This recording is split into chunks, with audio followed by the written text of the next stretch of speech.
Қайырлы күн баршаңызға, менің каналыма қош келдіңіздер. Бүгін осындай өте керемет дәмді болып шығатын, қонақ келгенде жасай салатын, өте әдемі дастарханның сәнін келтіретін салат дайындаймыз. Құрамы да өте оңай және тез жасалатын салат. Ең әуелі қиярымызды осылай видеодағыдай соқпақша етіп турап шығамыз. Барлық құрамдарын астына жазып қалдырып кетемін. Туралған қиярымызды арнайы ыдысымызға салып, тәтті бұрышымызды тап осылай сопақша етіп турап шығамыз.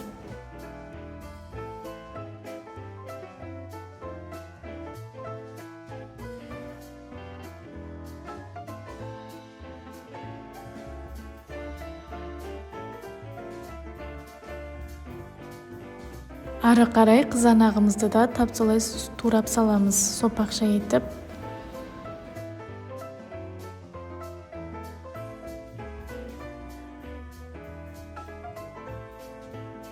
Одан кейін үстіне піскен етімізді саламыз. Етімізді сопақша етіп, қуырып пісіріп аламыз.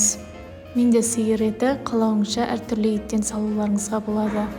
Үстіне чесногымызды ұсақтап турап және қызыл жуамызбен горохымызды саламыз. Ары қарай петрушкамызды саламыз. Күнжіт себулеріңізге болады және кориандр, дәміне қарай тұз қосамыз. Және соевый соус қосамыз. Және сұйық майымызды отта қыздырып үстіне құямыз.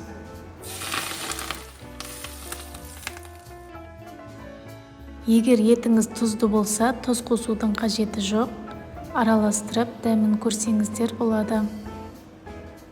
Өте керемет дәмді болып шығады және өте әдемі салат болады. Міндетті түрде қонақ күтуге жасаңыздар. Ас болсын.